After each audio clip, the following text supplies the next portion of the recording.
भैंसुर मारते हैं मुझे, गोतनी मारती है, मेरी ननद रहती है घर पर, वही उसका चारों बेटा मुझे मारता है। तो मैं कहाँ जाऊंगी अपने दो बच्चे को लेकर, एक बच्चा पेट में और एक छोटी सी बच्ची है मेरी साल भर की। मैं कहाँ जाऊंगी, मुझे ना खर्चा देता ना कुछ देता, मैं कहाँ, और उसके परिवार लोग मुझे टॉर्चर करते हैं। कुछ तो हुआ होगा ना, मतलब अचानक से ऐसा तो नहीं हुआ होगा कि सब कुछ ठीक और खराब हो गया होगा। वो यूज करके सिर्फ छोड़ देता है लड़की को और बच्चा पैदा करके, तो उसका बस इतना ही तक लड़की का जिंदगी है। लड़की को इंसाफ नहीं मिलेगा क्या? कोई बोलता है 20,000 ला के दो, कोई बोलता है 30 दो, कोई 2 लाख दो, तो हम थाना में कहाँ बोल रहा था लोग? जी, कौन सा थाना था? बिहार थाना।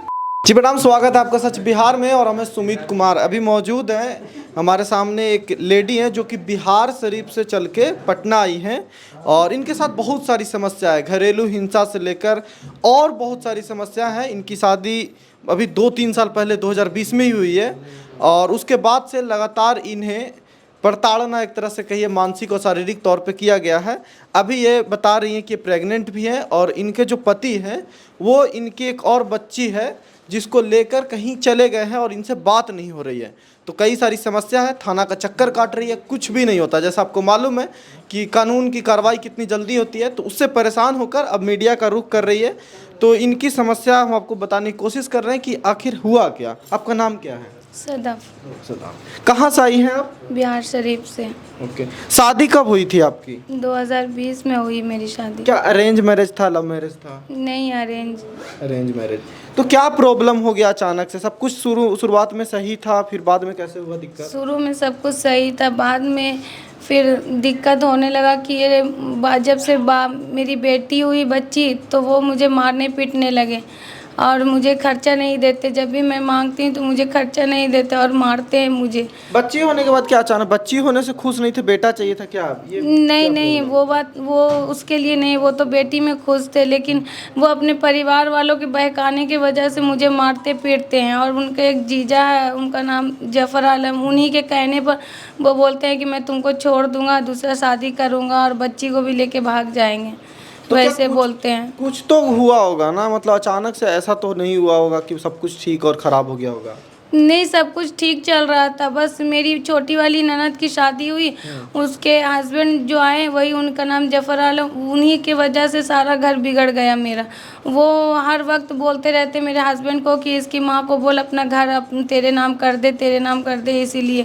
और मैं बोलती कि नहीं करेंगे, तो इसके कारण मुझे मारते हैं और बोलते हैं कि ते करेगी कि नहीं करेगी। और आपका घर यानी आपकी माता जी का घर क्यों चाहते हैं वो? क्यों, कोई रीजन है? और आप कितनी भाई बहन हो? हम सिर्फ 2 बहन हैं और बस एक पापा और अम्मी मेरे पास, और कोई भी नहीं है। बहन छोटी है बड़ी? नहीं, छोटी है हमसे, और कोई भी नहीं तो है। क्यों चाहिए आपको प्रॉपर्टी उनको? मतलब कोई रीजन तो होगा। पता नहीं मुझे, वो तो वो बता सकते हैं ना क्यों चाहिए उनको, वो मुझे नहीं मालूम है।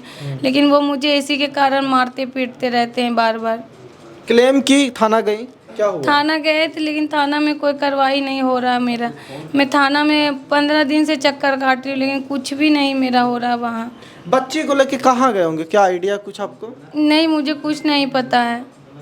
वो मुझे मार के चले गए थे और मैं बेहोश हो गई थी, तो मुझे पता नहीं कि मैं कहाँ थी, क्या हुआ, कैसे। बेहोश हो गई थी? जी, बहुत मुझे मारे हैं, तो मुझे पता नहीं कि वो कहाँ लेकर चले गए हैं, मुझे कुछ भी नहीं पता है कि कहाँ गए हैं वो लेकर। फोटो वगैरह है? क्लेम जब की थी तो दिखाई थी थाना में? हाँ, मैंने थाना में दिखाई फ़ोटो, और फोटो, वो थाने वाले कुछ भी रिस्पांस नहीं दे रहे हैं। बार बार आवेदन लेकर जाते हैं, फिर बोलते हैं कि आज हो जाएगा एफआईआर, कल हो जाएगा, फिर नहीं करते हैं। दिन भर मैं गुजार देती हूँ थाना में, लेकिन नहीं हो पाता है।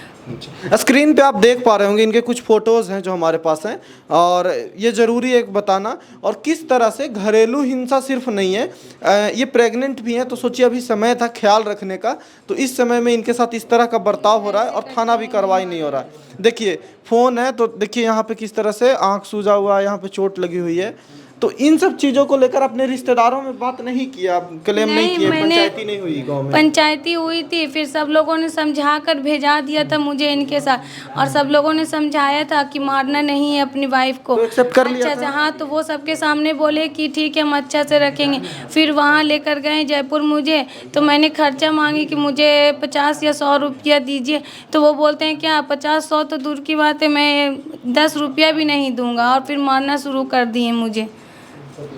ये हमेशा शुरुआत से भी होता था, पैसा जब मांगती थी तो? हाँ, जब भी मैं पैसा मांगती हूँ तब ये मुझे मारते, जब पैसा मांगती हूँ तब मुझे मार।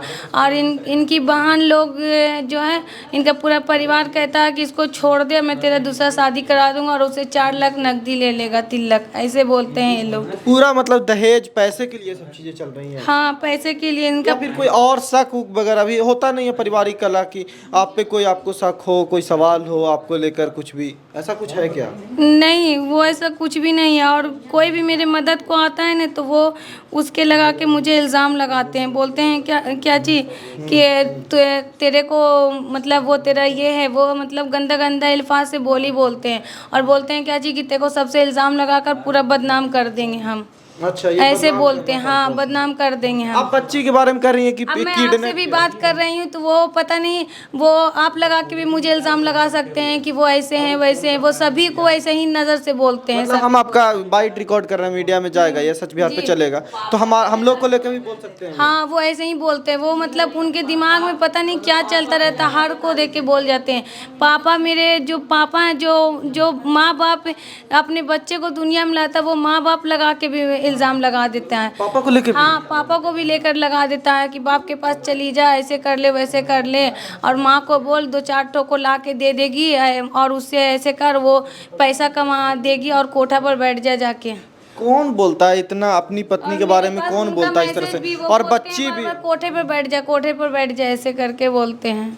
बताइए, एक बच्ची भी आपकी, वो समझती तो होगी ये सब चीजें? ये देखिए ये मारपीट, ये कटा हुआ सा, ये देखिए ये ध्यान से, तो इस सब चीजें। बच्ची आपकी कितनी साल की है?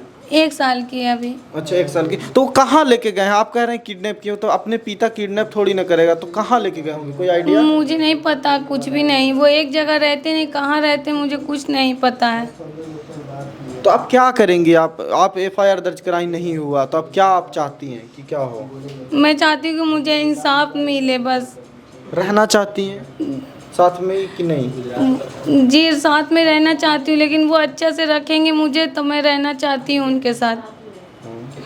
तो देखिए ये समस्या है, और कानून किस तरह से काम करता है। कम से कम थाना इतना ही कर दिया होता है, थाना अपने लेवल पे कोई कोशिश नहीं किया, बुलाया नहीं, बात नहीं किया, कुछ नहीं। क्या बोलता है थाना? हम उन लोग को बोले कि ये लोग को अरेस्ट करिए और लड़का को बुलाए तो वो लोग कुछ नहीं जवाब देते हैं। पैसा मांगता है? हाँ, पैसा भी मांगते हैं। कितना मांगा पैसा FIR के लिए? मतलब कोई बोलता है 20,000 ला के दो, कोई बोलता है 30 दो, कोई 2 लाख दो, तो हम कहाँ थाना में से बोल रहा दें? था लोग? जी, कौन सा थाना था? बिहार थाना। तो बिहार। मैं कहाँ से लाऊं इतना पैसा? बिहार शरीफ का बिहार थाना है। और सोचिए कि एक आम इंसान जब थाना पहुंचता है तो उसकी कार्रवाई कितनी होती है। अब यही समस्या है ना कि बोलते हैं कि सुनवाई हो रही है, लड़का को इंसाफ मिलेगा, लड़की को इंसाफ नहीं मिलेगा, तो क्या लड़का सिर्फ यूज़ करता है लड़की को? वो यूज़ करके सिर्फ छोड़ देता है लड़की को, और बच्चा पैदा करके तो उसका बस इतना ही तक लड़की का ज़िंदगी है। लड़की को इंसाफ नहीं मिलेगा क्या? बस मैं यही चाहती हूँ कि मुझे इंसाफ मिले और लड़का के पूरे परिवार को अरेस्ट हो और उसको कड़ी से कड़ी सबको सज़ा मिले, क्योंकि एक लड़की का ज़िंदगी उसने बर्बाद किया। बार यूज़ करके छोड़ देता है, बस बच्ची पैदा हो गई और बोलता है कि अब तुझे छोड़ दूंगा, शादी करूंगा दूसरा। तो मैं कहाँ जाऊंगी अपने 2-2 बच्चे को लेकर? एक बच्चा पेट में और एक छोटी सी बच्ची है मेरी साल भर की। मैं कहाँ जाऊंगी? मुझे ना खर्चा देता ना कुछ देता, मैं कहाँ। और उसके परिवार लोग मुझे टॉर्चर करते हैं। ससुराल जाते तो वहाँ भी रहने नहीं देते हैं मुझे, बार बार मुझे मार के निकाल देते हैं। भैंसुर मारते हैं मुझे, गोतनी मारती है, मेरी ननद रहती है घर पर, वही उसका 4 बेटा, चारों बेटा मुझे मारता है। ऐसा ऐसा हाथ करके मुझे मारे हैं वो लोग। हाथ भी इनका ये हुआ, मोच आया हुआ है, देख लीजिए किस तरह से बैंडेज लगा के आई है। चलिए शांत रहिए। देखिए यकीन है कि कुछ हो, अगर हमारी वीडियोस लोगों तक पहुंचे, आप भी शेयर कीजिए ताकि कार्रवाई हो। आप में बहुत ताकत है कि जब कोई नहीं सुनता तो मीडिया में जब बातें आती हैं और पब्लिक तक पहुंचता है, पब्लिक थॉट प्रोसेस होती है चीज़ों के बारे में, तो कार्रवाई होती है और होनी चाहिए। देखिए ना कि ये प्रेग्नेंट है और इस समय में सबसे ज़्यादा ख्याल करने की इन्हें ज़रूरत है, तो इस तरह के टॉर्चर से गुजर रही है जो कि इनके और इनके बच्चे दोनों के लिए मतलब बहुत ही हानिकारक है। और इस तरह से परेशान होना, बिहार शरीफ से पटना चल के आना कि अब मीडिया अंतिम सहारा है, तो आप लोगों से उम्मीद है कि इस चीज़ पे बात होनी चाहिए। कमेंट करके ज़रूर राय दीजिए और हम इनसे ज़रूर आगे भी कोशिश करेंगे कि आगे क्या इनकी कार्रवाई होती है थाना में या नहीं होती है। बाकी आप ज़रूर बोलिए। देखते रहिए सच बिहार। नमस्कार।